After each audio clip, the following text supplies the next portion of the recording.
दोस्तों, राक्षस का नाम लेते ही विशाल भुजाएं, कई सिर और कई हाथियों का बल और मायावी असुरों की तस्वीर आपके जहन में उभर आएगी।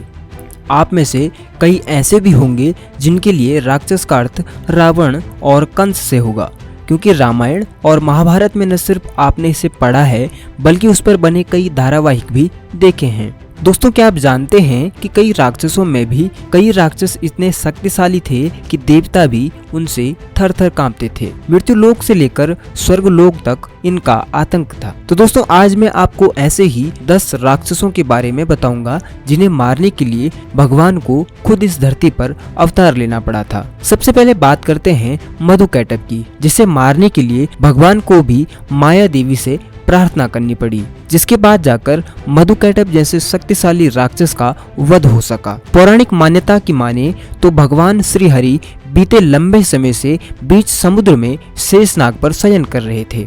इसी दौरान उनके कान के मैल से महापराक्रमी राक्षस मधुकैटभ उत्पन्न हुए, जिसके बाद ब्रह्मा जी ने उन्हें ऐसा कहा कि तुमसे सिर्फ श्री हरि ही युद्ध कर सकते हैं।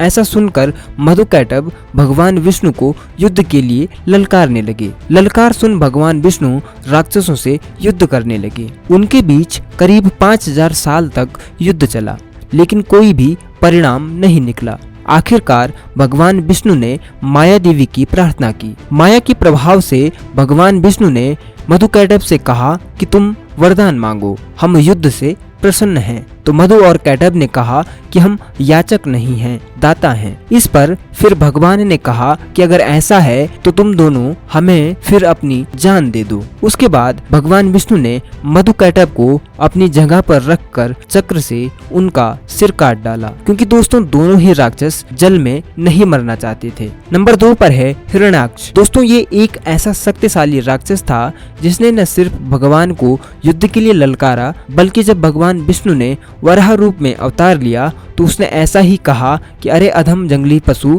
तुम जल में कहां से आए। दोस्तों, हिरण्याक्ष इतना बलशाली था कि इसने अपने बल से तीनों लोगों को जीत लिया था और नारायण से युद्ध करना चाहता था। आखिरकार श्री हरि ने ही हिरण्याक्ष के साथ युद्ध किया और वराह रूप में भी हिरण्याक्ष को दांतों से फाड़ डाला। तीसरे नंबर पर है हिरण्यकश्यप। ये एक ऐसा राक्षस था जिसके बारे में आपने बचपन से ही सुना होगा, क्योंकि होलिका दहन के पीछे जो पौराणिक मान्यता है उसमें हिरण्यकश्यप का नाम भी सामने आता है। लेकिन बहुत कम लोग ही जानते हैं कि हिरण्यकश्यप हिरण्याक्ष का भाई था। अपने भाई की मौत का बदला लेने के लिए हिरण्यकश्यप ने भगवान विष्णु से बदला लेने के लिए सोचा। फिर वो हर पूजा करने वाले व्यक्ति को प्रताड़ित करने लगा। अपने पुत्र प्रहलाद को उसने इतना प्रताड़ित किया कि भगवान को नरसिंह रूप में अवतार लेना पड़ा, क्योंकि हिरण्यकश्यप को वरदान प्राप्त था कि उसकी मौत न धरती पर होगी, न आकाश में और न पाताल में। इसलिए भगवान नरसिंह ने इसे घर की चौखट पर रखकर मारा था। चौथे नंबर पर है जलंधर। अब तक आपने उन राक्षसों के बारे में सुना जो भगवान विष्णु से युद्ध करने के लिए लालयित थे, लेकिन एक दानव ऐसा भी था जो माँ लक्ष्मी और माता पार्वती पर कुदृष्टि रखता था। माता लक्ष्मी ने जब जलंधर से कहा कि तुम और मैं जल से उत्पन्न होने पर भाई बहन हैं, तो वो मान गया।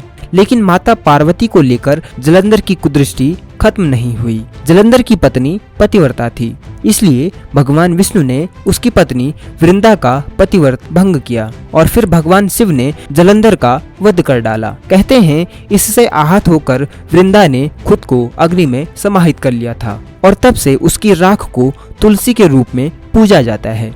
नंबर 5 पर आता है रक्तबीज। मित्रों, इस राक्षस के नाम में ही इसका मतलब छिपा है। दरअसल रक्तबीज को यह वरदान प्राप्त था कि अगर इसके शरीर से लहू का एक भी कतरा जमीन पर गिरा तो उसके जैसा ही राक्षस उत्पन्न हो जाएगा। इस वरदान का असर ऐसा हुआ कि वह अजय बन गया। वो देवताओं को सताने लगा। रक्तबीज के वध के लिए आखिरकार माँ काली ने अवतार लिया और उसका ऐसा वध किया कि एक बूंद रक्त भी पृथ्वी पर न गिरे। छठे नंबर पर आता है तारकासुर। रक्तबीज की तरह ही इस राक्षस को भी एक वरदान प्राप्त था जो देवताओं के लिए काल बनता जा रहा था। मित्रों, ये उस वक्त की बात है जब माता सती के वियोग में भगवान शिव महासमाधि में लीन थे। तब तारकासुर आतंक मचाने लगा। उसे ब्रह्मा जी ने वरदान दिया था कि उसका वध शिवपुत्र ही कर सकेगा। इसके वध के लिए कामदेव को शिवजी के क्रोध का शिकार भी होना पड़ा। आखिरकार भगवान शिव ने पूरी स्थिति समझी और फिर भगवान शिव और माता पार्वती के पुत्र कार्तिकेय ने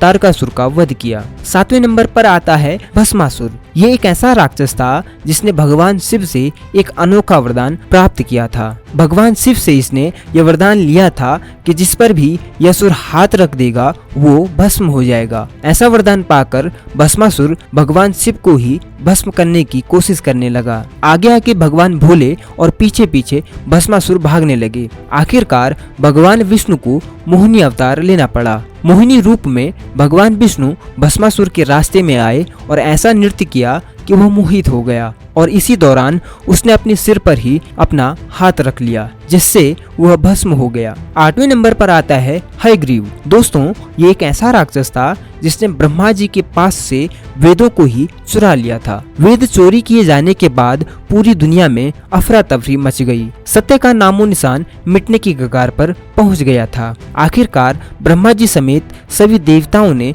भगवान विष्णु से प्रार्थना की। तब भगवान विष्णु ने हयग्रीव का अंत करने के लिए अवतार लिया जिसमें उनका सिर घोड़े का था। पौराणिक कथाओं में इस बात का उल्लेख मिलता है कि हयग्रीव को यह वरदान प्राप्त था कि उसका वध सिर्फ हयग्रीव ही कर सकता है। ऐसे में भगवान को उसी रूप में अवतार लेकर उसका संहार करना पड़ा। नंबर 9 पर आता है रावण। दोस्तों, लंकापति रावण के बल, बुद्धि और अभिमान से तो आप परिचित ही होंगे, जिसे तीनों लोकों में यश प्राप्त था, जिसके चलने से धरती हिलती थी। अपने बल का उसे इतना घमंड था कि भगवान श्री राम को वो सामान्य मनुष्य समझता था। उसने माता सीता का हरण कर भगवान श्री राम से दुश्मनी मोल ले ली थी। हालांकि भगवान ने उसे समझाने के लिए अंगद को दूत बनाकर भेजा था, लेकिन रावण नहीं माना। अंत में युद्ध कर भगवान श्री राम ने उसकी सेना समेत उसे मार डाला। पौराणिक मान्यता के मुताबिक भगवान विष्णु के 2 द्वारपालों को ही शाप के कारण त्रेता युग में रावण और कुंभकर्ण के रूप में जन्म लेना पड़ा था, जिसका वध प्रभु श्री राम ने किया। 10वें नंबर पर आता है कंस। द्वापर युग में कंस एक ऐसा राक्षस था जिसने अपनी मौत के डर से अपनी बहन को ही बंदी बना लिया था। दरअसल माता देवकी और वासुदेव के विवाह के पश्चात एक आकाशवाणी हुई कि कंस का भांजा ही उसका वध करेगा। ऐसी आकाशवाणी सुनकर कंस डर गया और अपनी बहन देवकी और वासुदेव को लेकर जा रहा कंस आधे रास्ते से ही रथ लेकर वापस लौट गया और उसने दोनों को कारागार में बंद कर दिया। यहाँ तक कि जब भी माता देवकी की कोई संतान होती तो वो उसे मार देता। लेकिन जब भगवान श्री कृष्ण का जन्म हुआ तो सारे कारागार के दरवाजे खुद ब खुद खुल गए और वासुदेव ने उन्हें माँ यशोदा के पास पहुँचा दिया, जहाँ श्री कृष्ण ने कई राक्षसों का वध किया और आखिर में कंस का वध कर डाला। तो दोस्तों, ये थे वो शक्तिशाली राक्षस जिनका जिक्र हिंदू ग्रंथों में किया गया है। ऐसी ही और वीडियोस देखने के लिए हमारे चैनल ज्ञानोकी को सब्सक्राइब कर लें।